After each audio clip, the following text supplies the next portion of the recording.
नमस्कार मित्रों, स्वागत है आपका एमटी स्टडी में। आज की हिंदी की क्लास में पढ़ेंगे विशेषण का जो शेष बचा हुआ टॉपिक था, जो चीज़ें छूटी थी उसमें। भाग 1 में आपने विशेषण पढ़ा, विशेषण किसे कहते हैं और विशेषण कितने प्रकार के होते हैं, उन सब के बारे में भी जाना गया। अब आगे पढ़ेंगे जो उसमें छोटे छोटे टॉपिक होते हैं, अलग अलग तरीक़ों से विशेषण कितनी तरह से पूछा जा सकता है। तो उसमें सबसे पहले हम देखेंगे विशेष्य किसे कहते हैं। जब विशेषण संज्ञा या सर्वनाम से पहले पूछा गया हो, जब विशेषण किसी जिसकी विशेषता बता रहा हो, जब विशेषण जो है उससे पहले पूछा गया हो, जिसकी विशेषता यह बता रहा है, तो क्या कहलाएगा? विशेष। और जब बाद में विशेषण प्रयुक्त हुआ हो तो क्या कहलाएगा? विधेय कहलाएगा। जैसे वह काला घोड़ा है, यहाँ विशेषता किसकी बताई जा रही है? घोड़े की विशेषता बताई जा रही। कैसा है वो? काला है। तो इसमें विशेषण क्या है? काला। तो यह इससे पहले प्रयुक्त हुआ, इसलिए क्या है?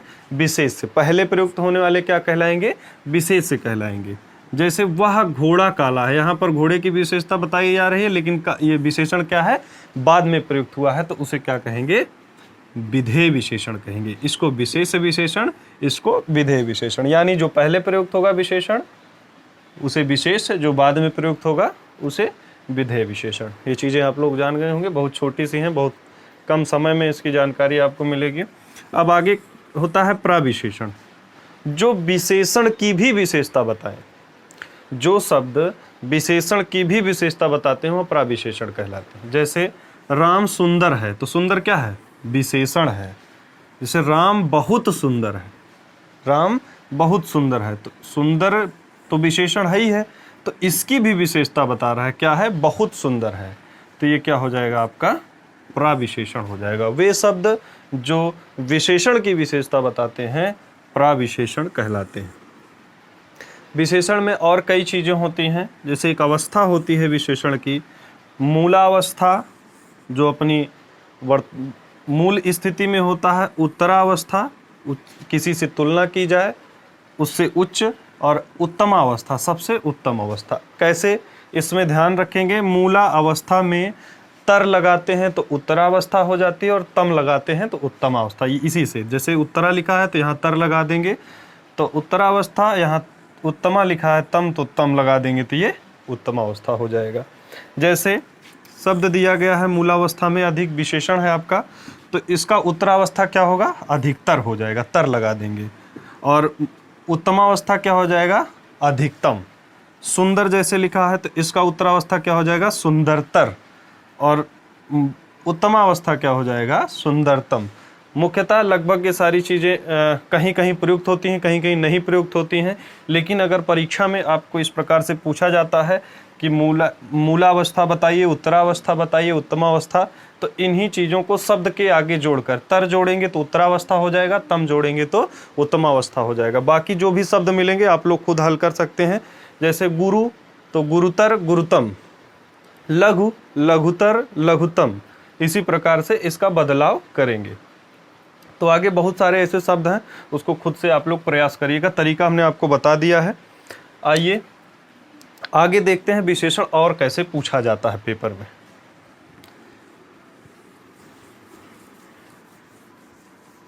विशेषण और भी कई तरीके से पूछे जाते हैं।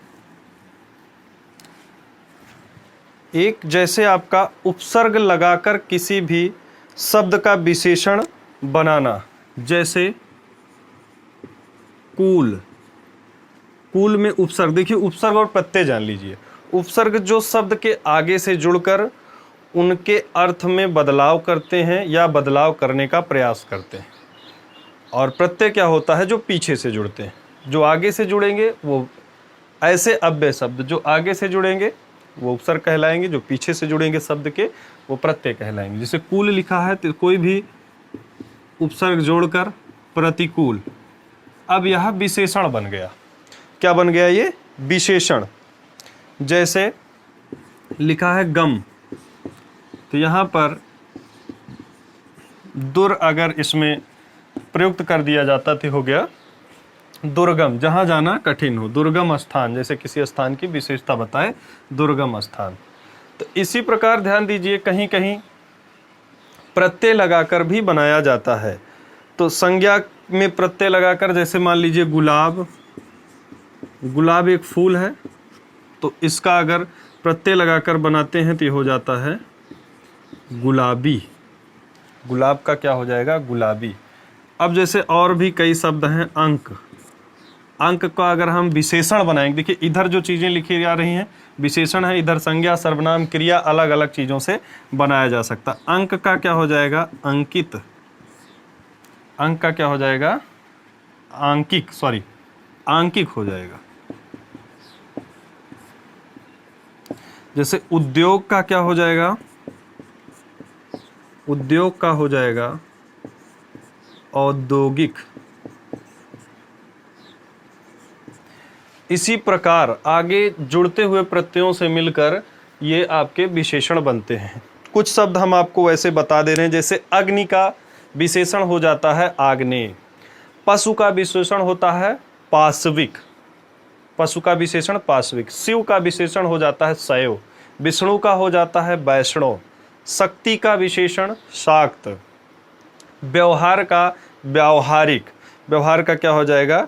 व्यवहारिक, उपन्यास का औपन्यासिक, और अभ्यास का अभ्यस्त। इसी प्रकार से हम विशेषण बनाते हैं। जैसे पढ़ना का हो जाएगा पठन का, पठन का हो जाएगा पठित, पठन का क्या हो जाएगा? पठित। ये विशेषण हो जाएगा। तो ध्यान देंगे, ऐसे हम संज्ञा और क्रिया या इन सब चीज़ों से विशेषण बना सकते हैं। इन अलग अलग तरीकों से विशेषण पूछा जाता है। तो जो इस तरह के क्वेश्चन पूछे जाते हैं वो लगभग आपको प्रत्यय लगाकर ये बनाए जाते हैं, या उपसर्ग लगाकर, अक्सर जो है प्रत्यय लगाकर ही बनाए जाते हैं। तो इन चीज़ों को आपको याद करना पड़ेगा, याद रखना पड़ेगा। तो कुछ चीज़ें हमने आपको बता दी हैं इसमें, जो विशेषण के पिछले भाग में छूट गए थे, जो हमने बताया। और इसमें आपका विशेष्य विशेषण जो पहले प्रयुक्त होगा, विधेय विशेषण जो बाद में प्रयुक्त होगा, प्रविशेषण बताया हमने आपको, जो विशेषण की भी विशेषता बताते हैं उन्हें क्या कहा जाता है?